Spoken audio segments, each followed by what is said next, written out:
I hate videos. Now, you may be wondering, if I hate videos, what the heck am I doing here?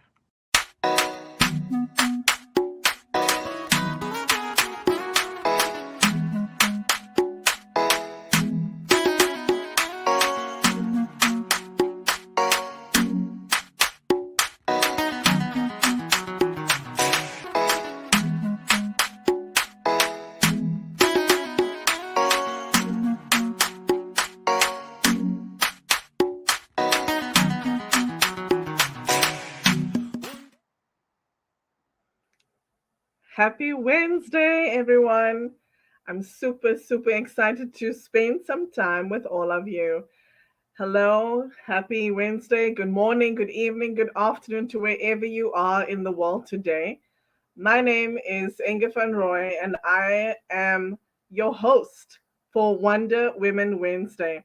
I'm recognized as a connection catalyst because I help entrepreneurs really develop a branding strategy so that they can stand out and connect with their ideal community. Today, I will be hosting and highlighting a lovely lady called Lynn Render, and she will be walking us through a little bit of her life, and also we'll be talking about perseverance. So if you're watching live, please drop us a comment.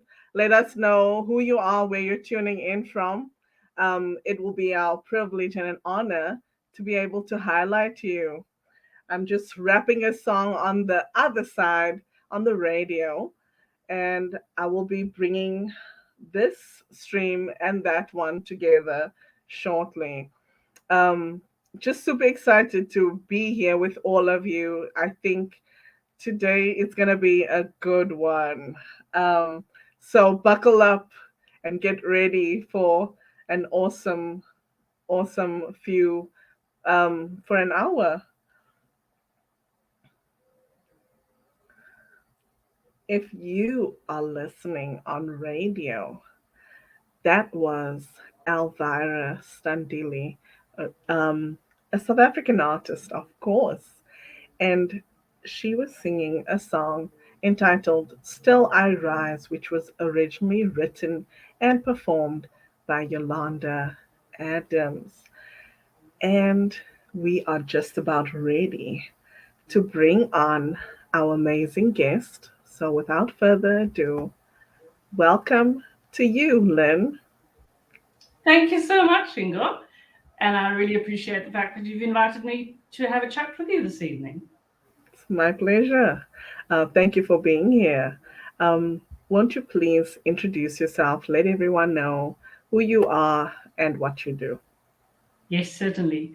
As it says on the screen, my name's Lynn Render, and I reside just a little bit outside of the mother city of Cape Town, in a little tiny village called Stanford. A beautiful village surrounded by mountains along a riverside, and it's where I come for peace and tranquility every day after hard days at work. And I feel very blessed that I'm able to live in this quiet space, and I'm one of these people that have semigrated out of the madness of the metropole into a quiet village. I'm very happy about that.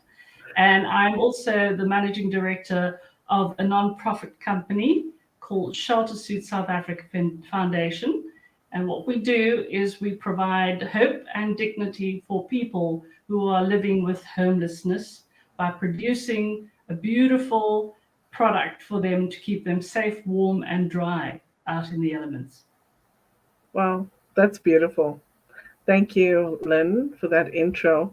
Um, Before we jump into the conversation, how about we say hello to those who are watching live? We have Whitney Koch. She's tuned in. She says hello from Katy, Texas. Thank you for being Hi. here. Hi, Whitney. And we have last week's guest. Her name is Christine Smith. She is a heropreneur, and she's also an aging enthusiast, checking in from Independence, Oregon near Salem. Thank you for being here, Christine. And then we have David. He says, hello from Liberia. Thank you for tuning in, David. Please send me a private message. Thank you. And we have Aliana Sutton. She says, hello, everyone. And she's tuned in from Arkansas. So thank you for being here. One more. We also have Karen Rivera. She says, greetings from the piney woods of East Texas. Oh, and I've got some messages on my phone. Somebody gave me a compliment. They said, the music is on point tonight. Then she said, then again, it always is. Oh, thank you, Jay. So kind of you.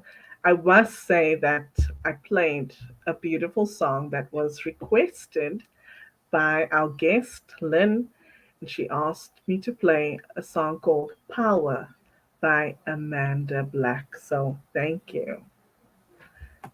We have another person popping in. Hello, Annie.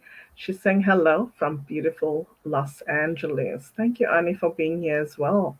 Nice to see your face. Let me see. I have beautiful friend. This is Nupi. She sent me a message saying she's listening from the UK. So thank you for being here. Um, and she said she's loving listening, and the music has been so beautiful. Thank you, Nupi. I also have, um, good evening to you, Ophelia Pochenpo. She says, good evening, everyone. Thank you for tuning in, Ophelia. And I've got a message from Shani. She says, good evening, everyone in the house. And she really enjoyed the song, Still I Rise. And we have Kenny as well sent me a message letting me know that she's tuned in. I think that's it. I have my friend Jay as well that's tuned in. And today, Aliana says she's in Mississippi. Thank you, Aliana. And Christine says hello to you, Len. And Oh, hi. also Daisy. Daisy says, hola, everyone from Ohio. And one more person is popping in. We have Dr. Zonzi. She says, hi, everyone. Thank you, Zonzi, for being here as well. Nice to see you. Um, how about we jump into the conversation then? Won't you please share with us your journey? How did you get to where you are today, where you are managing Shelter Suit? Where did your journey take you? Love that question. And there's a theme that goes with that question. Oh, It's really about second chances. Second chances, and for me, second chances have followed me my entire life, and that really has sat on my space under the banner of perseverance quite a lot through my entire journey from the age of being born. So on day one, I was given a health challenge, and my health challenge was a cardiac issue. And I was only able to be operated on by the time I grew stronger and bigger.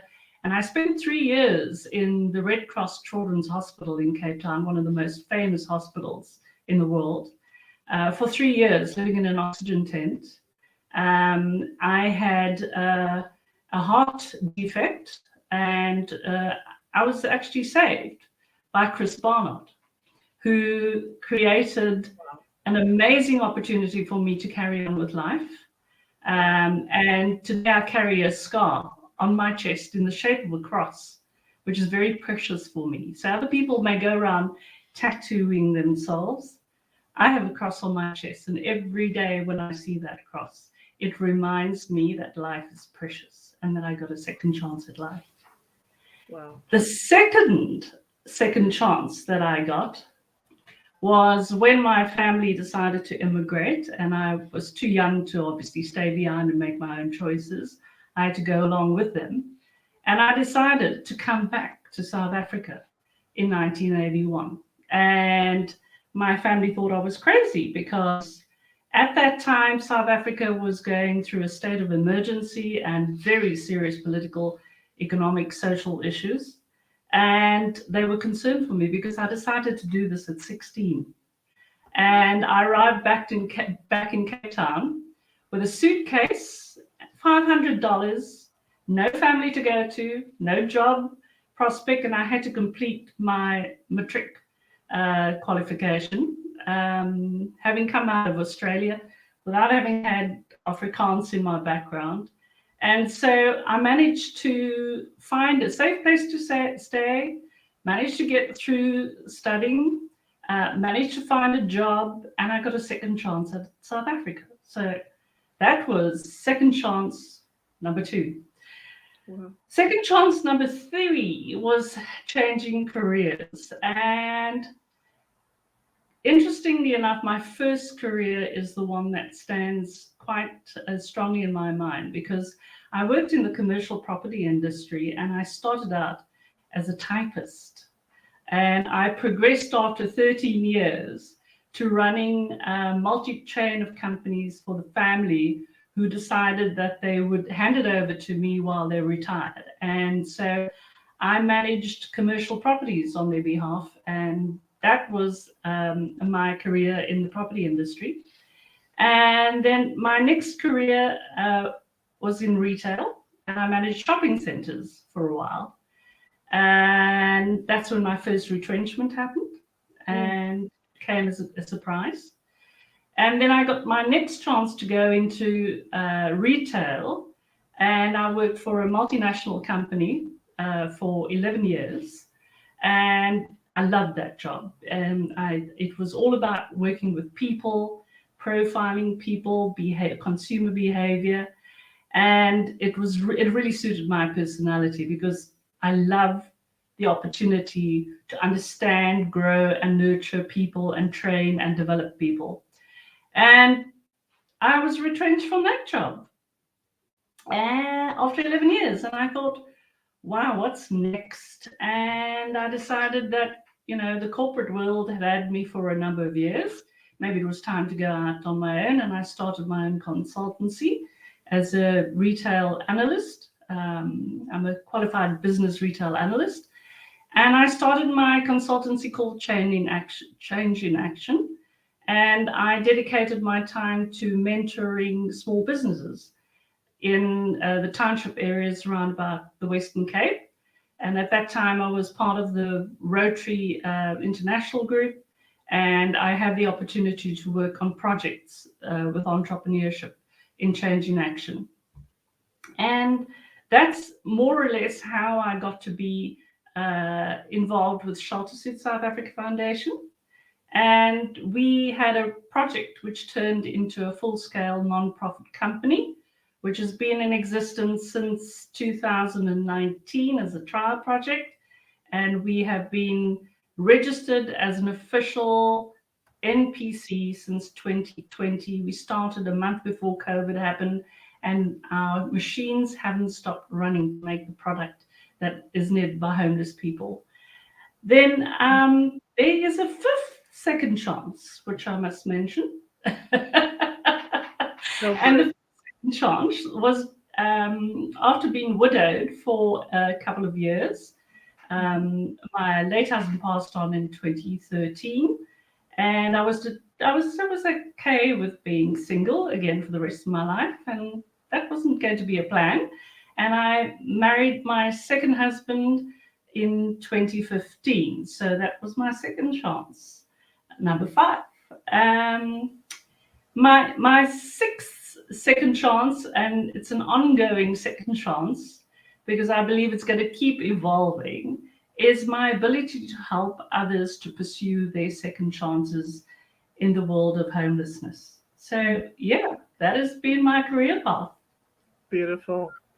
Um, Before we move on, can you tell us a little bit more about Shelter Suit South Africa, please? Yes, with pleasure. So Shelter Suit South Africa has been established as a result of our alliance with Shelter Suit Foundation in Netherlands. Shelter Suit Foundation was started by a young man called Bas Timmer, who in his early 20s was studying fashion and was going on to have a very successful life in the fashion industry. And that was halted suddenly when he found out that his best friend's father had died of hypothermia on the streets of Netherlands. He gave up his opportunity to work in fashion to design and develop a product called the Shelter Suit. And the Shelter Suit was then developed and produced to help as many homeless people as possible that he wanted to find in spaces where they were living under difficult circumstances, on the street, in the cold, refugees that were coming across the border. He did a lot of work in Greece, in Lesbos. And because we were in Rotary at the time, the three directors that are on the board of Shelter Suit South Africa Foundation currently, he was invited to come and visit South Africa. And of course, I grabbed at the opportunity to say to him that we have two massive problems that we need to solve here. The first one is that I just could not abide by the number of homeless people I was seeing on the streets and hearing how that was becoming more and more of a problem. And we actually took him to visit a homeless shelter right here in the Western Cape. And it just so happened that they had a sewing studio with 20 sewing machines that had been gifted as a training and skills development opportunity. And they weren't using it. So we said, wow, okay, this is the space that we need to launch our project and make the shelter bags. So we started making shelter bags, which is a slightly different product to the Shelter Suit. It's basically a sleeping bag with a hood built into it that has a built-in pillow and a built-in mattress, totally waterproof, totally windproof, and it keeps the person warm and dry and stops them from being in danger if they're living in cold and wet and rainy conditions. And then from there, Bas said, I love your vision, Lynn. Let's take it one step further. And so we did. And we started an independent Shelter Suit South Africa Foundation studio. And we operate in the Western Cape. And we employ 10 ladies who were previously unemployed for between 15 and 20 years. Wow. And they were struggling. And these 10 ladies support 54 family members. They're all the breadwinners. Wow. So they were solving problem number 2, which is the high rate of unemployment in South Africa, where 1 out of 3 people are out of jobs. And we are heading to a very high degree of unemployment, close to 40%. So that is a real problem that needs to be solved with skills development and job creation. Mm-hmm. I love how you've given these ladies a second chance. Yeah, absolutely. Second chance, number 6, in action. Yes, absolutely. So if you are watching the and are curious about Shelter Suit South Africa, the website is scrolling across the screen right now, and you can check it out. And by the way, if you are watching on LinkedIn, I'd like to just give you a heads up that if LinkedIn is acting up, please go over to my YouTube channel, and I'd like to ask one of you that's watching. I know a few of you know my YouTube channel. If one of you could please drop the link, I would appreciate that. Lynn, before we continue the conversation, I see there's quite a few comments, and I just want to um, see what people are saying to add to the conversation. Mm-hmm. Let's see. Oh, I love to see networking in the comments, of course. But I'm not going to highlight that. I want to greet someone that I see here. We have Diane Bayer. She says hello and happy Wednesday. I know, Diane, you're tuning in from Philadelphia. Thank you for being here. Um, and then Zonzi is acknowledging something that you said. She says, growing and nurturing others is a key element in the development process at any level. Absolutely. Thank you, Totally Zonzi. agree. Um, let's see. Just want to see. Christine has given, um, she's making a comment to you. So if you can go ahead and read this for us, please. Ah, I like that. Christine, you're so kind. Thank you. She says, you yourself are reason enough for Ingo to have a show called Wonder Women. Thank you, Thank you, Christine. Christine. You're awesome. And then, let me see. Thank you. Thank you, Whitney. I wasn't sure if you were still here, so I didn't want to ask you. But thank you, Whitney. She has dropped the link on for YouTube. If anyone is watching live and having an issue, I know that there's been issues on LinkedIn recently. So thank you, Whitney. Appreciate that. Um, so for me, Len, you Mm. know, I am all about Ubuntu, because it is something that has been a common theme in my life.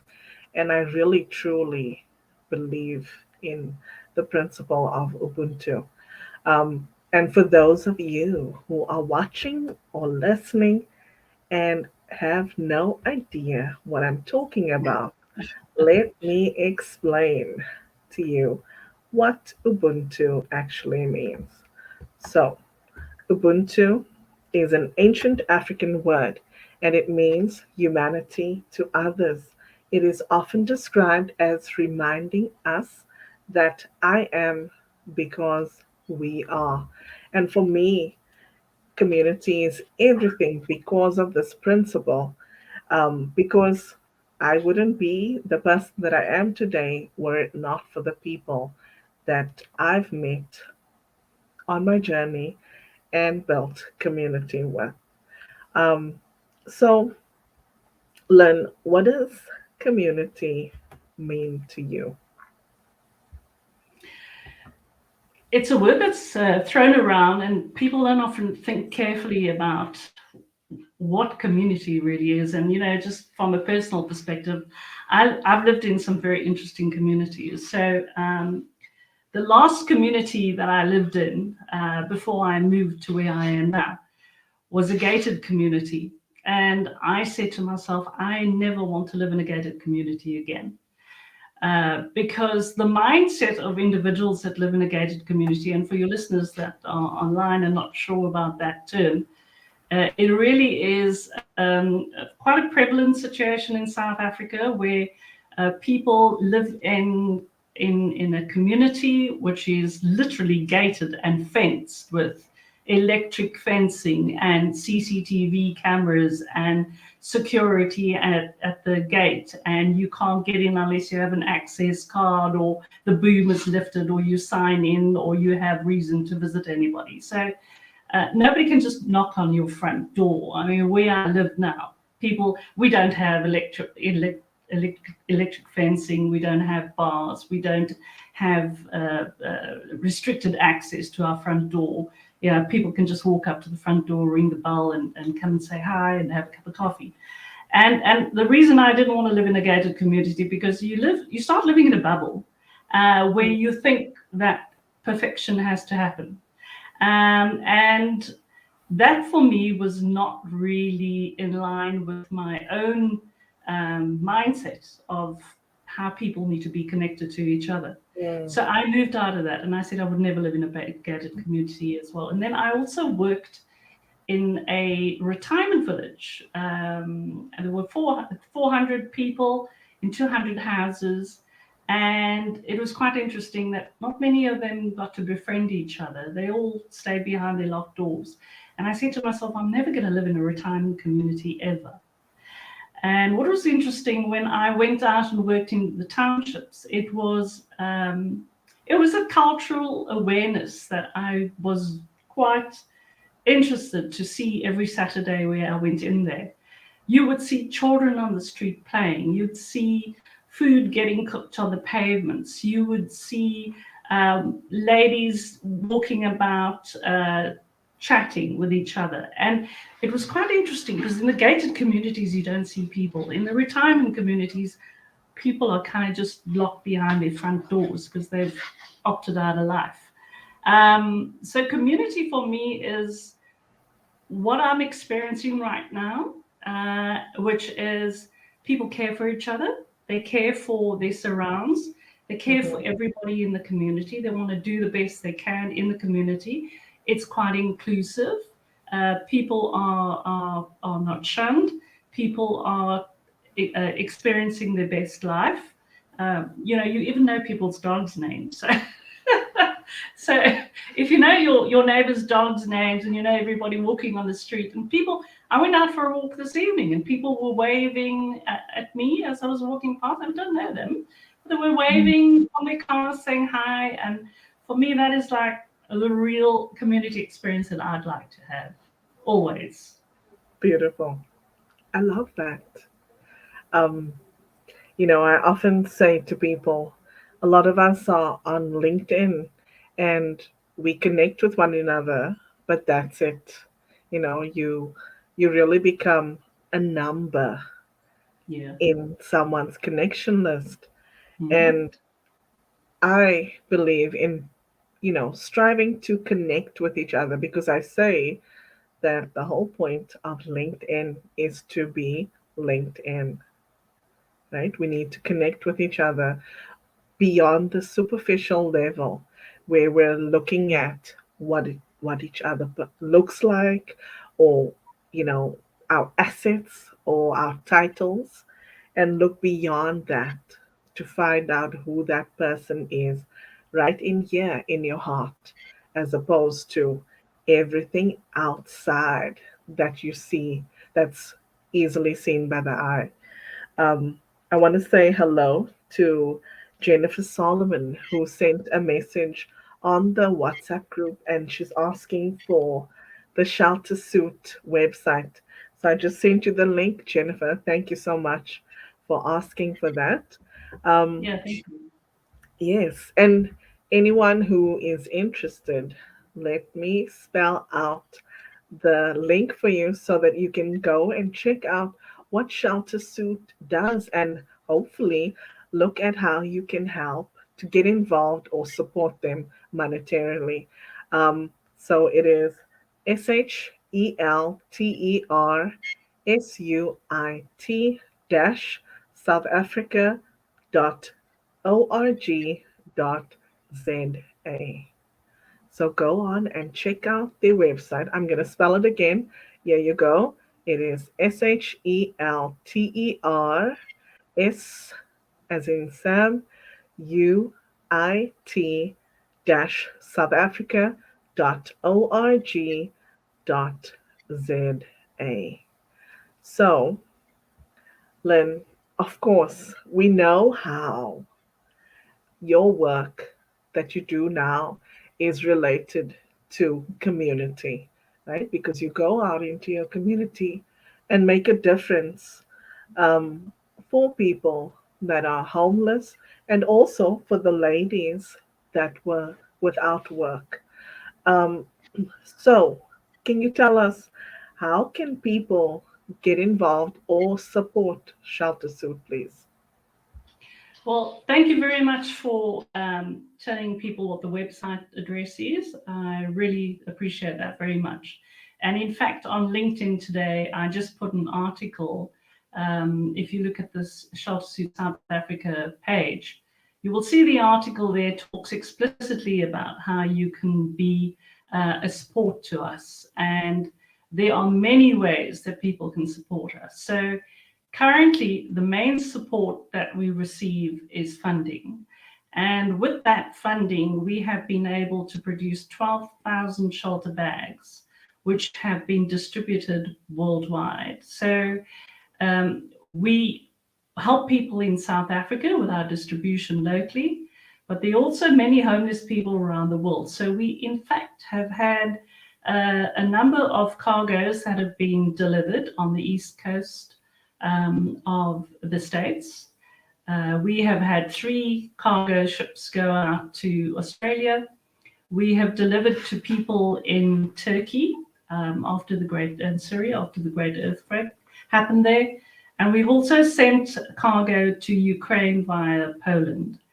And so our product is being sent to many parts of the world. Netherlands, France, huge homeless populations in the world. And the last count was 150 million people in the world are homeless. And in South Africa, we have 400,000 people.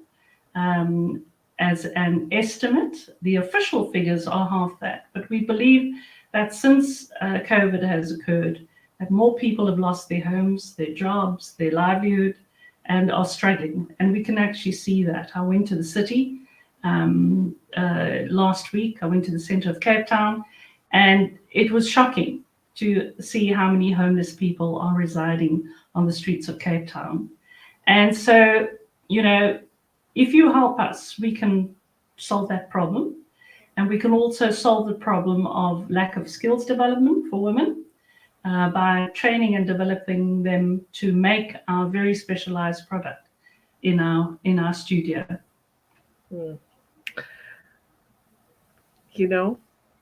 You actually just took me back to my first visit back to Cape Town when after immigrating here. I think I didn't travel back for about 10 years for various reasons. And I will tell you that when I went back, I was really impacted by the amount of homelessness that I seen. Mm-hmm.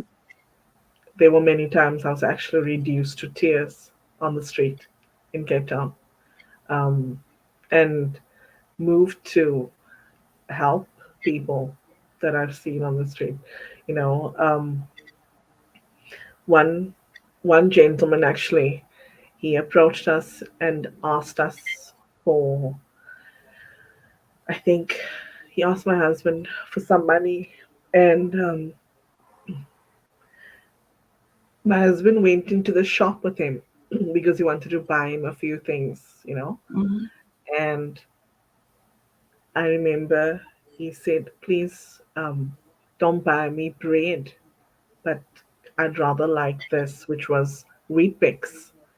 And I was very confused about why. And then he told my husband that actually wheat bix lasts longer, so longer than bread, and that's why he's asking for that. Mm-hmm. Um, yeah, I was very, very moved by what I saw, really, and I can imagine. It's very confronting. Yeah, it is. It is. I felt like I just wanted to give everybody and help everyone, but of course, like it's very difficult, and you have to choose who to Yeah. help. Um, so yeah. Anyway, Len, we have about 25 minutes. I'd like to ask you how um, can you dive in a little bit deeper? I know you spoke about second chances, but I'd like to dive in a little bit deeper as to why perseverance has been that tool in your toolbox that has helped you overcome adversity. When we spoke a couple of times on WhatsApp, we were having quite deep conversations about the meaning of words, and I said to you that I live by a word for the year every year, Mhm. and amazingly, this year's word has been influence, and I've been so blessed to have a lot of opportunity to be in the media to spread the word about Shelter Suit. So that influence has really been working very, very well in the year of 2023. And last year in 2022, my word was impact. And the impact was all about how we could distribute far and wide. And, there's this very inspiring biblical story for me about Jabez asking God to expand his territory. And I actually have that prayer of Jabez in a frame in what I call my contemplation room. It's not my study, it's my contemplation room. And it reminds me that we have to be very purposeful about what we do in order to get results. Because if we're not purposeful, we can't actually plan for the results. So perseverance is kind of a natural personality trait that has followed me my entire life, right from the very beginning, because it was instilled in me from a very young age.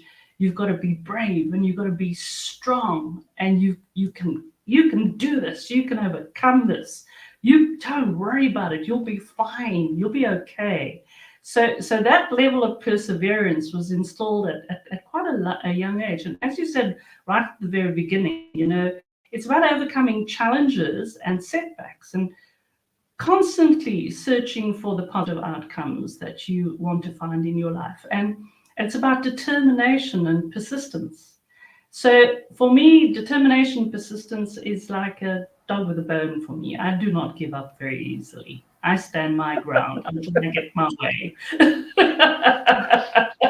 Some people may call that stubborn. I call it persistence. Perseverance.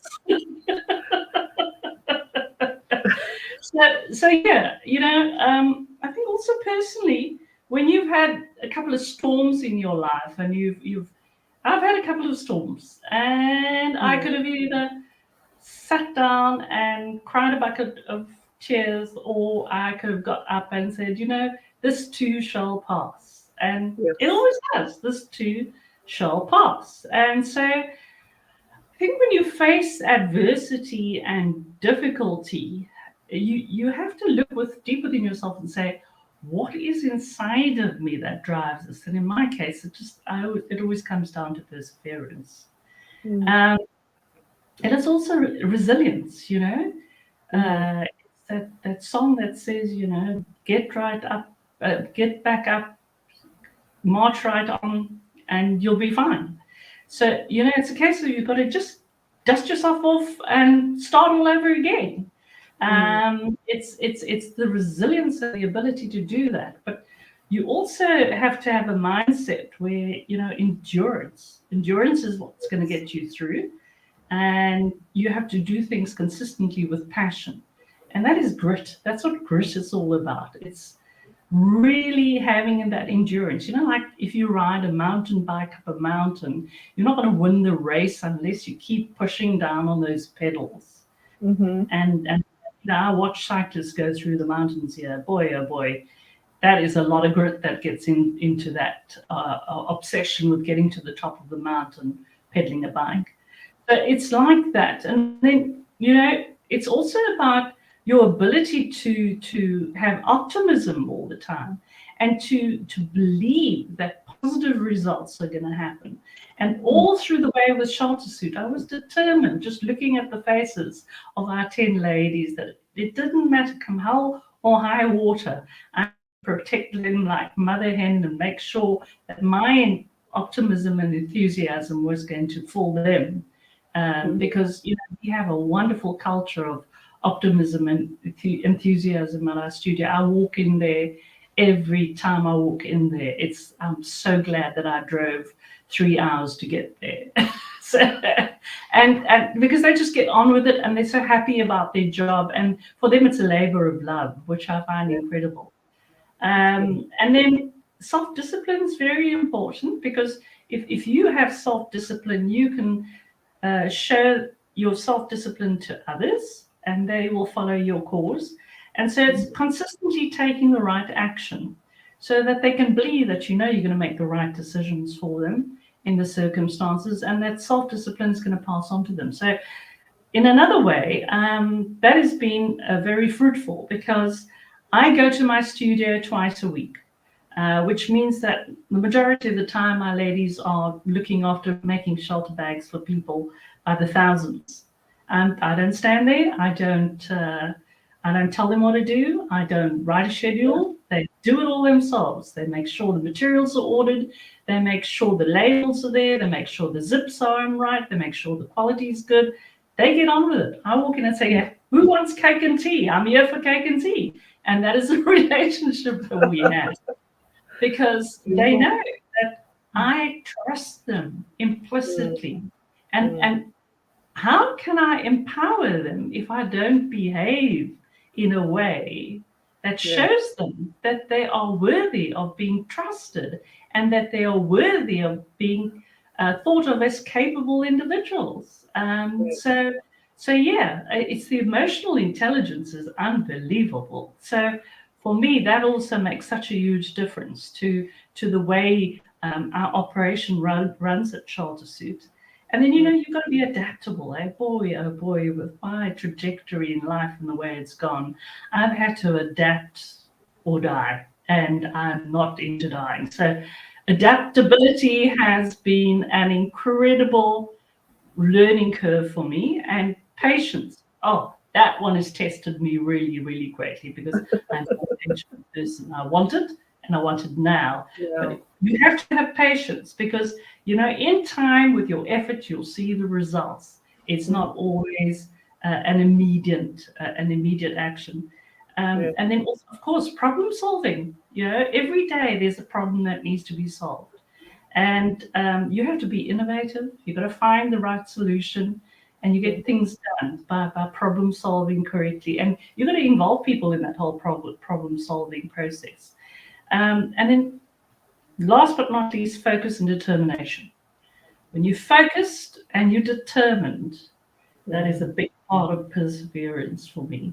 And being focused is like a laser gun adaptability for me. Got to know exactly where that red target is going to hit every time, and be determined that it's going to hit in the right place. I love it. Thank you. Won't you please share with us some personal stories of adversity that you've faced and that perseverance has helped you to overcome? Well, immediately it comes to mind when I was retrenched, because at the time I was retrenched, my late husband also was diagnosed with terminal cancer. And I was retrenched in the same month that he was diagnosed with these terminal cancer. And when I was told I was going to be retrenched, I said, you guys, first of all, your reasoning for the retrenchment is not reasonable. And secondly, I need my medical aid. How do I get through this with my husband without medical aid? And so I fought battles. I went to attorneys. I made sure that I was going to be retrenched in a way that was going to protect my own, not myself, but my own, which was my husband and his terminal cancer at the time. And he survived his cancer for 3 years, and then he succumbed to it eventually. And that was a very difficult time of my life because I had never been on my own. I had always been in a relationship for many, many years, and suddenly facing life as a single person was a very big challenge for me. And I had to learn that it was okay for me to be single. And I decided to go and have counseling and go through therapy to get over my grief, because grief was a very, very big part of my life at the time. And I was not the person that everybody knew that I could be. And counseling and therapy was a very, very great lifesaver for me. And it turned around where I was from really not looking at the future very brightly, to within 8 months of counseling, saying, it's okay, you can carry on, you can go on, it'll be fine. So that, losing somebody that you love it's not an easy thing to go through. And then the following year, my mother died, and she lived in Australia at the time, and I was so racked with guilt that I couldn't even travel to visit and see her in her last days and actually attend a funeral. I actually attended a funeral via Skype. And my mother is, and still remains to this day, the most important person that has entered my life on this earth.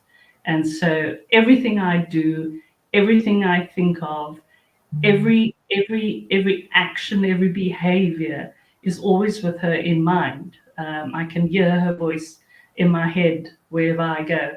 And so losing her was a big event in my life. And so, yeah, the loss of a husband and loss of a mother, and that taught me how to pull up my bootstraps and carry on. Wow. I want to go to the comments. We've been getting some good ones actually. So here somebody says, it's Aliana. She says, our adventures make us who we are. And Karen comes and she says, Bus Timmer's story is fascinating. So grateful he walks among us. Absolutely. And Aliana says, we are in the business of empowering via education. So let's connect, Lynn. Great, would love to. Yes, and if I'm going to say this, if you're in the comments, if you're watching live, please connect with Lynn. You can see I've tagged her in the post on LinkedIn, so definitely connect with her. Um, Whitney says, there's an organization near me called Hope Impacts that works to assist those experiencing homelessness in my area. Many people are just one major event away from losing their housing. Correct. Yeah. Um, I want to come back to that, but just want to acknowledge Dr. Zanzi said she enjoyed the conversation and she needs to go. And then we have Aliana acknowledging you as a superhero. Oh gosh. Um, so, what is your experience? Because I can tell you, for me, I hmm, I wasn't fully aware until I came here, and I had a friend that actually worked at a shelter. Um, that many people, like Whitney said, um, many people are just one major event away from losing their housing. Um, so, what's your experience? Brought, what has brought some people to the place where they are homeless? Mm. There's many stories, of course, but I just wanted to hear Yeah. some special circumstances that you've come across. Yeah, I don't just want to make a product for people. I want to get to know who the people are that are utilizing it in a way that keeps them safe and warm and dry. So I connect with other nonprofit companies that work with people in the sector of homelessness. And one particular organization arranged for me to have what we called a focus group, where they invited people who were experiencing homelessness to come and sit in conversation around a lunch table. And I went to visit them to listen to the conversations. And more and more of this I'd like to be able to do, and I've done with other organizations in Cape Town. And one conversation that struck me incredibly was about a gentleman who is now, this happened about 2 years ago, so he's probably 82 now.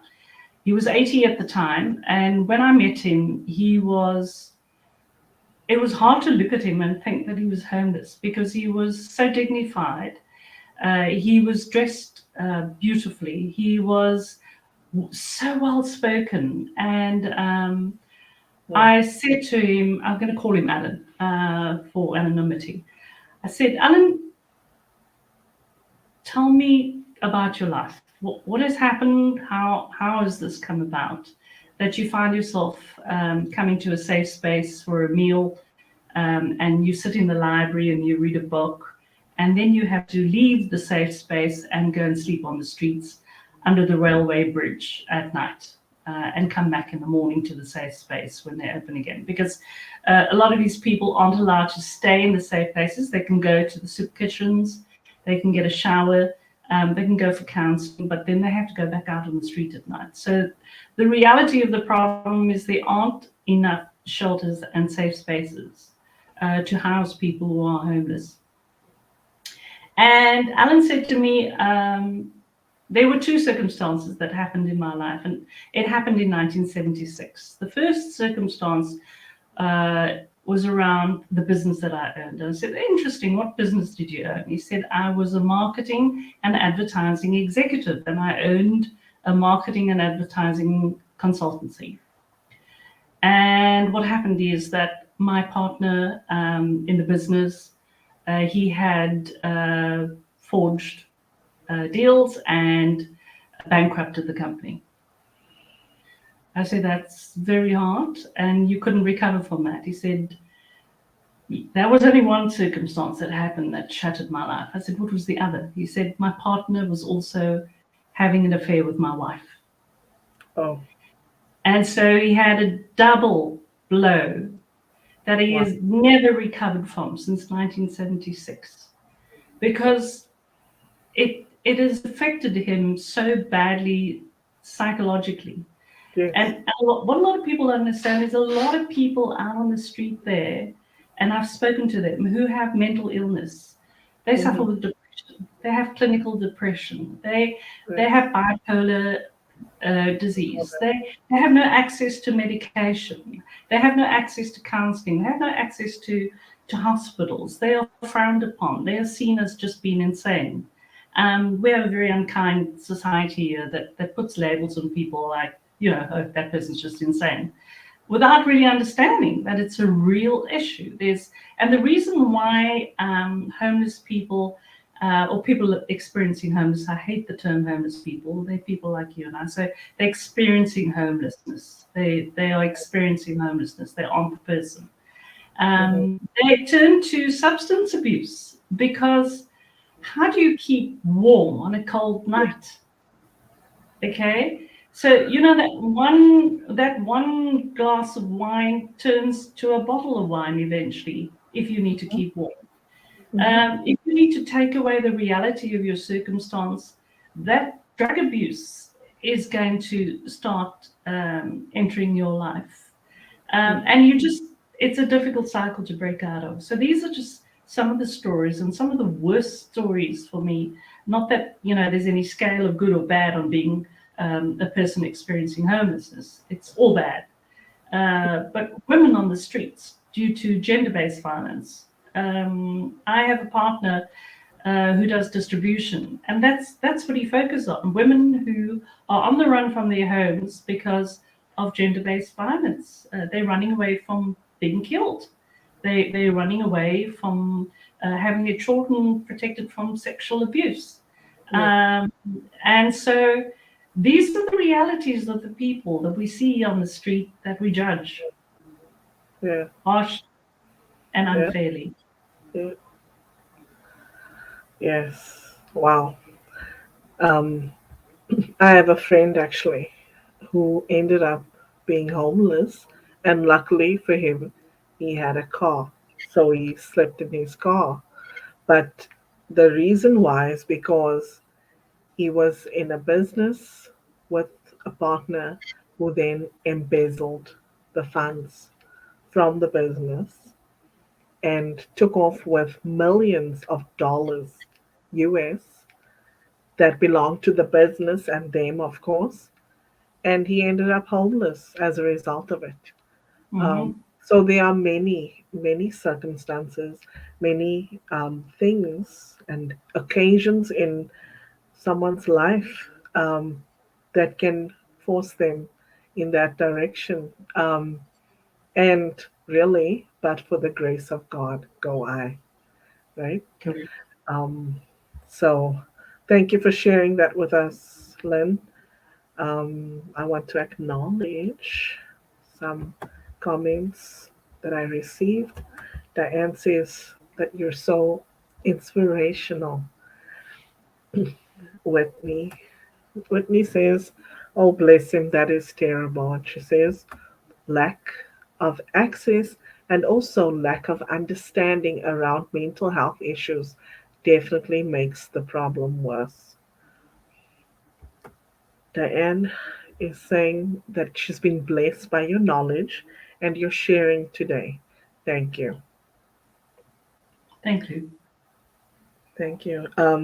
I want to just read some messages that I've received. So, one of the listeners said that endurance and perseverance are gifts, two things that they personally love, but it's not easy to cultivate. They also said, they complimenting you, they said, I just love her. Such wisdom and passion and a love for people filled with grace. Thank you, Lynn, for everything that you do. I have also another message that says the following: mental illness is so real and a very difficult situation to deal with in society, especially here in Cape Town. I find that many times people are okay with me when I'm in a good space, but when I hit a low, then it's like people shun you because they don't want to deal with the side of you.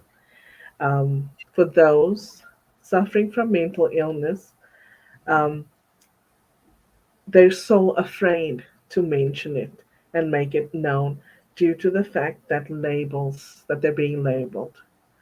And I'm sure that, you know, people end up being homeless because of their mental state and mentioning that status as well to people, which is very sad. Yeah. So, Lynn, I'd like to wrap up and I want to ask you, what are your final thoughts for our viewers and our listeners? And um, is there one favorite way that you feel people can cultivate their own perseverance? So I'm going to read you something that I found and wrote in the back of my journal. Okay. And it was written by somebody called Donna Fargo in 2014. And it's called This Battle. That's the title. It says, "You strong, like a beautiful tree in the forest. You have experienced the winds of change and challenge, and you are still standing. Like the roots of a beautiful tree in the forest reach down into the earth, your foundation of faith and spirituality will keep you firmly planted. When you have done all you think you can, stay determined. When you're doubtful and frustrated, don't give up. When you can't see tomorrow, just get through today. Keep on keeping on. You will win. Don't Well, despair. Storms and the weather made that big tree strong, and it's still standing too, just like you. In the mm, quiet of your heart and mind, you may sometimes have questions. mm, Stay positive and allow yourself to hope and dream, to rest and relax. Believe that all things are possible and you will be empowered. Believe that you will win this battle." mm. Wow. Wow. Those are some perfect words to end off this episode. Thank you, Len, for being an amazing guest, for coming and sharing your story and the stories of others as well. Um, and I hope that whoever's listening or watching can look at you and what you've done and be inspired to know that, like you, they too can overcome and make a difference as they are doing so. So, thank you. Um, Wishing you a beautiful rest of your week. Thank you very much for being an awesome guest. Thank you so much, Inga. It's been an absolute awesome time with you. Thank you. Um, I'll remove you from screen and I'll wrap up. If you'd like to stay for a little bit, we can chat while I play a song. Okay, thank you very much. Yeah. And thank you to you if you're still listening, if you're still watching. I'd like to invite you to come on over and join us at Africa Up Online Radio if you're watching live. So here is the website link if you'd like to come and join us and listen in as I wrap up the conversation. Um, Thank you to you, everyone who's been here and listening and watching and sharing your thoughts with us. Daisy, Whitney, Diane, Aliana, I see your comments. Thank you so much. I'm wishing you a wonderful, blessed rest of your week, and I'll see you back here at Wonder Women Wednesday. Um, Come and listen on radio. I will be playing some awesome music. Len, if you're listening, I just want to play you a wonderful song. Thank you to everyone for being here. Be blessed. Check us out on Africa. Talk to you soon. Bye now.